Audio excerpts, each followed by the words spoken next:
IFSC में अतिरिक्त कार्यकलापों को आकर्षित और प्रोत्साहित करने के लिए मैं अन्य बातों के साथ साथ IFSC में स्थापित जलयान लीजिंग इकाइयों, बीमा कार्यालयों, वैश्विक कंपनियों के ट्रेजरी केंद्रों के लिए विशिष्ट लाभों का प्रस्ताव कर रही हूं।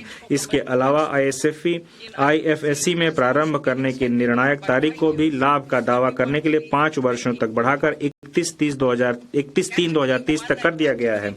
श्रेणी 1 और श्रेणी 2 AIF अवसंरचना और ऐसे ही अन्य क्षेत्रों में निवेश कर रही है। मैं इन निकायों को प्रतिभूतियों से होने वाले लाभों पर कराधान की निश्चितता प्रदान करने का प्रस्ताव करती हूँ। सॉवरेन धन निधियों और पेंशन निधियों द्वारा अवसंरचना के क्षेत्र में वित्त पोषण को बढ़ावा देने के लिए मैं निवेश की तारीख को 5 वर्ष से बढ़ाकर 31 मार्च 2030 तक बढ़ाने का प्रस्ताव करती हूँ।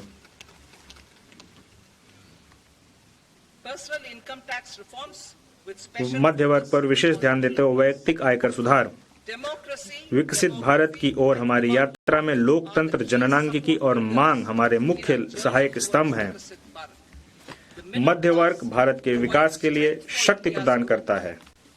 प्रधानमंत्री मोदी जी के नेतृत्व में सरकार ने राष्ट्र निर्माण में मध्य वर्ग की सराहनीय ऊर्जा और क्षमता में हमेशा विश्वास जताया है।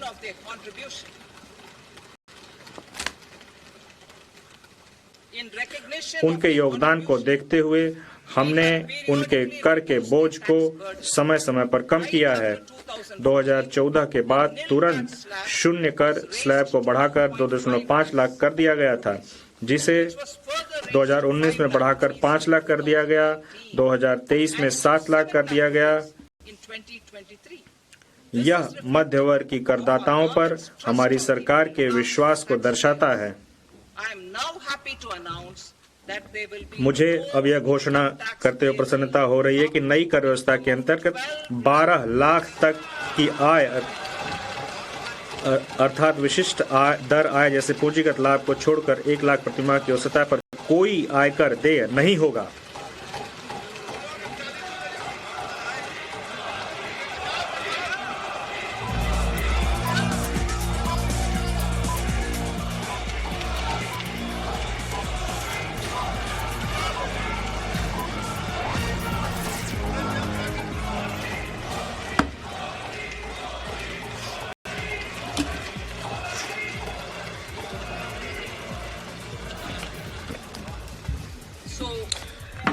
अतः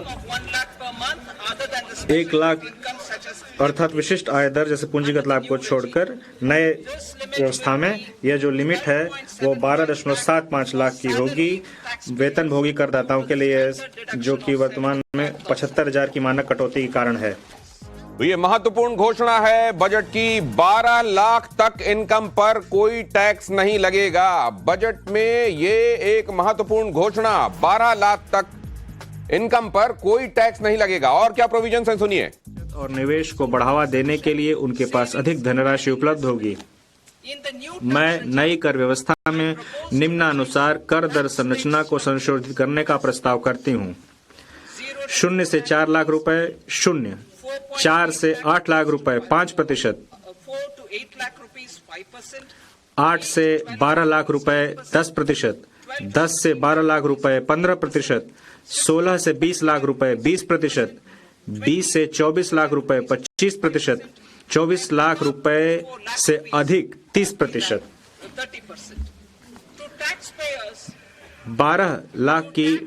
12 लाख तक की आय वाले करदाताओं के लिए विशिष्ट आय दर को छोड़कर जैसे कैपिटल गेन स्लैब, मैं फिर से पढ़ती हूँ, 12 लाख तक की आय वाले करदाताओं के लिए विशिष्ट आय दर को छोड़कर जैसे कैपिटल गेन, जो स्लैब दर में कटौती के कारण होने वाले लाभ के अलावा कर में छूट इस ढंग से प्रदान की जा रही है कि उनके द्वारा कर का कोई भुगतान नहीं किया जाएगा।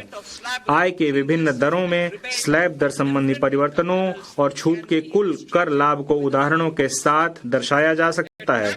नई कर व्यवस्था में 12 लाख की आय वाले करदाता को कर में 80,000 रुपए का लाभ होगा, जो कि पुरानी कर दरों के अनुसार उसके देय कर का 100% होगा।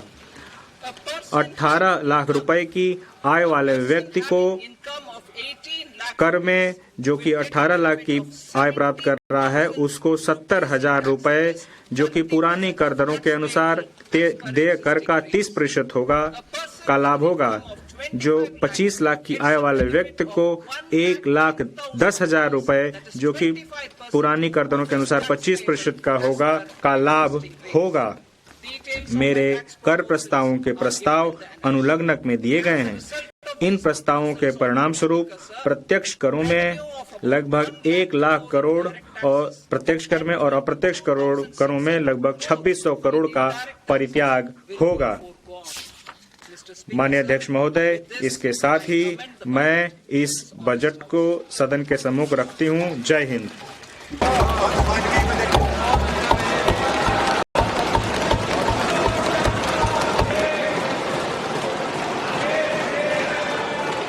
Item number 2, Shrimati Nirmala Sitharaman.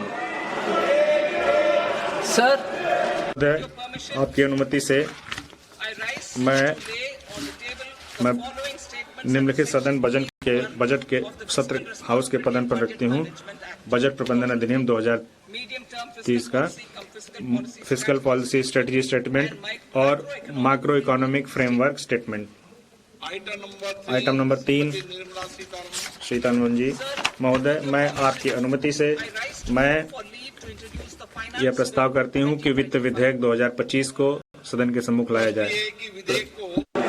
पुनर्स्थापित करने की अनुमति प्रदान की जाए।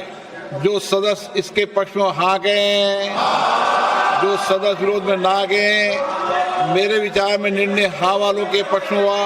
हाँ वालों के पक्ष में अनुमति प्रदान की जाती है। माननीय मंत्री जी, अब विधेयक को पुनर्स्थापित करें। मैं विधेयक पुनर्स्थापित करती हूँ। सभा की कार्रवाई सोमवार दिनांक 3 फरवरी 2025 को प्राप्त 11 बजे तक के लिए स्थगित की जाती है।